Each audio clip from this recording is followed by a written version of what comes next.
السلام عليكم ورحمة الله وبركاته.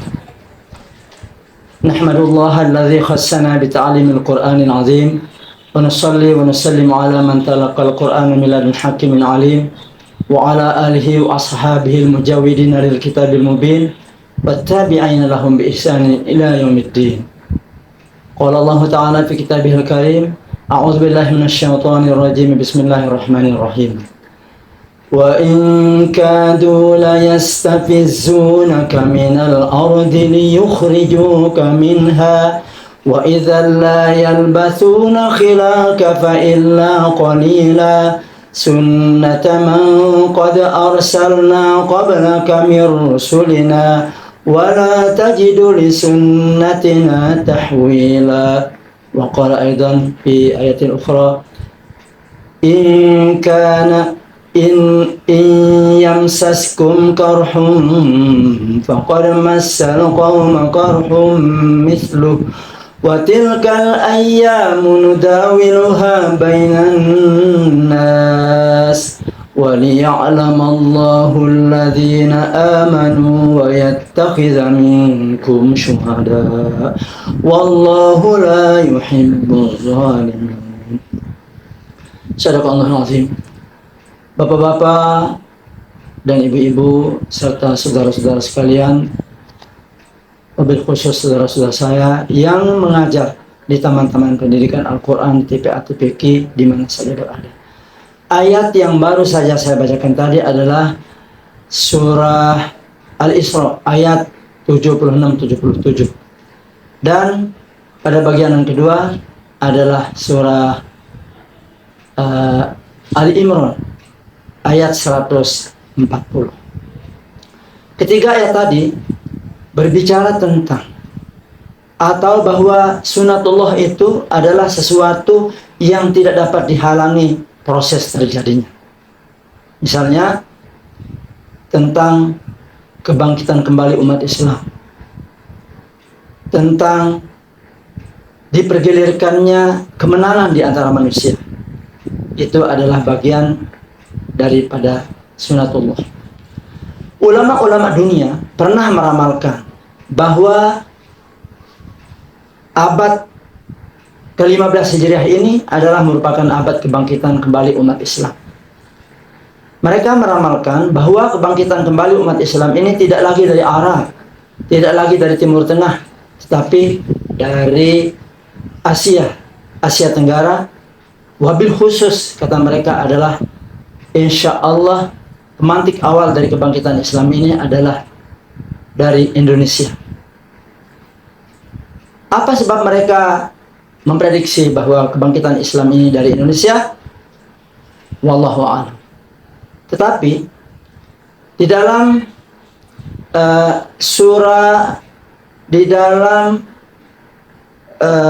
tafsir Al-Azhar, di dalam buku hadis yaitu Riyadhus Shalihin jilid 3 halaman 334, hadis nomor 1000, Rasulullah SAW bersabda, "Innallaha yarfa'u bihadzal kitabi aqwaman wa yad'u bihi akharin." Sesungguhnya Allah akan mengangkat derajat suatu bangsa kalau dia benar sikapnya terhadap Al-Quran, dan merendahkan derajat suatu kaum atau suatu bangsa bila dia keliru sikapnya terhadap Al-Quran.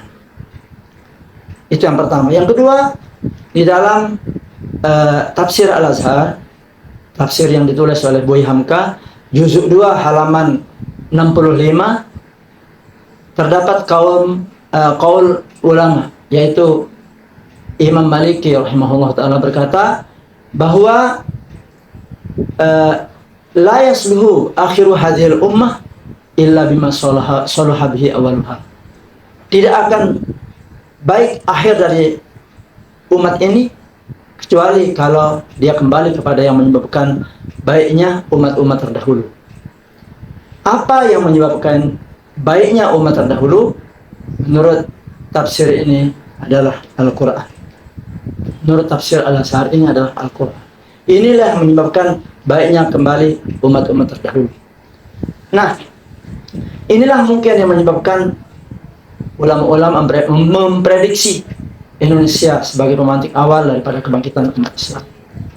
Mengapa? Dari beberapa dekade yang lalu, umat Islam Indonesia begitu antusias dan masif mempelajari Al-Qur'annya.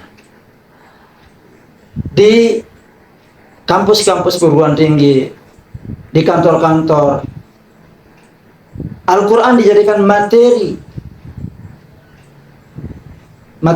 diskusi dan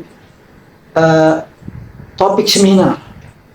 Kemudian di masjid-masjid, mushola-mushola, dan madrasah-madrasah dikaji bermacam-macam tafsir.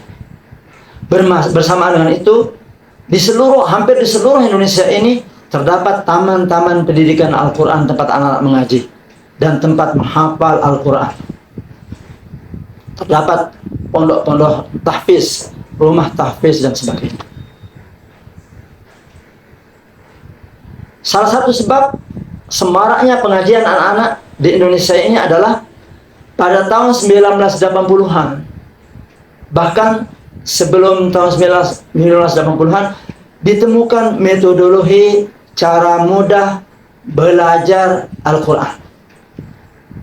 Misalnya, metode Qiraati di Semarang, metode Iqra di Yogyakarta, Al-Barqi di Surabaya, metode Tombak Alam dan Al-Jabar di Jawa Barat, metode Al-Banjari di Banjarmasin. Dan sampai sekarang terdapat kurang lebih 250 metodologi cara mudah mempelajari Al-Quran ditemukan di Indonesia. Orang-orang dari luar negeri, bahkan pengajar-pengajar dari luar negeri datang ke Indonesia untuk belajar metode Iqra. Dulu ada dari Jeddah, dari Brunei Darussalam, dari Singapura, dari Malaysia datang ke Indonesia untuk belajar metode Iqra. Bahkan dari Mesir datang ke Indonesia untuk mempelajari metode Iqra. Di samping itu, kita Indonesia ini mengirim tenaga pengajar ke luar negeri. Nah, dari 250 lebih metodologi itu, mari kita bahas sekilas saja, sekecil saja tentang metodologi Iqra ini. Metode Iqra ditulis oleh Kiai Haji As'ad Humam, Allah yarham, di Yogyakarta pada tahun 1980-an, dan mulai dibaca atau dipelajari, mulai dipergunakan untuk mengajar di TK TPA Al-Quran di AMM Yogyakarta pada tanggal 21 Rajab 1408 Hijriah atau bertepatan dengan 16 Maret 1988 Masih. Metode Iqra terdiri dari 5 jilid yang berwarna merah, jilid 1, jilid 2 hijau, jilid 3 biru, jilid 4 orange, jilid 5 ungu, jilid 6 coklat. Metode Iqra memiliki 10 sifat. 10 sifat ini bisa dibaca pada buku Iqra yang berwarna hitam ini. Ada 10. Yang pertama dari 10 sifat itu, yang pertama adalah bacaan langsung tanpa dieja. Bacaan langsung tanpa dieja. 3, hal yang tidak diperkenalkan kepada anak. Yang pertama, nama huruf. Ini alif, ba, ta, sa, jim, dan seterusnya. Tidak diperkenalkan. Yang kedua, tidak diperkenalkan harokat atau baris. Ini baris atas atau ini fathah, ini kasrah, ini tasdid, dan lain-lain. Tidak diperkenalkan baris atau harokat itu. Yang ketiga, tidak dieja. Alif fathah a, alif kasrah i, alif dhammah u, dan seterusnya tidak. Tapi langsung dibaca. Kemudian yang kedua, dari sifat buku Iqra ini adalah CBSA, cara belajar santri aktif. Metode Iqra, bodinya, halamannya atau lembaran-lembarannya itu dibagi menjadi 3. Yang pertama, bagian atas ini dinamakan dengan pokok bahasa atau disingkat PB. Kemudian baris-baris berikutnya sampai di sini ini dinamakan dengan LKS, lembar kerja santri. Dan yang terakhir adalah evaluasi. Tugas guru hanya satu, yaitu menjelaskan sampai jelas pokok bahasan saja. Setelah itu anak-anak tentu di bawah bimbingan guru membaca sendiri sampai evaluasi. Itu metode Iqra. Metode Iqra, alhamdulillah, sejak tahun 1988 eksis sampai sekarang, digemari menjadi buku untuk belajar dan mengajar Al-Quran. Rombongan belajarnya ada yang kecil, misalnya satu guru 1 murid, ada yang 10 guru 100 murid, ada yang bahkan hanya punya murid 100 dibimbing oleh hanya 6 guru. Menurut ketentuan di Yogyakarta, yang ideal adalah 1 guru membimbing 6 orang murid. Itu metode Iqra. Saudaraku, sekarang ini yang paling boleh dibilang paling banyak guru dan muridnya adalah di pengajian Ngaji Lagi Indonesia. Ngaji Lagi ini pusatnya di Islamic Center Mataram, Nusa Tenggara Barat. Di situ ada 70 orang guru membimbing 1.200 murid. Dan akun dari Ngaji Lagi ini sekarang sudah mencapai, followernya mencapai 4.500.000 atau 4,5 juta. 4,5 juta. Menyebar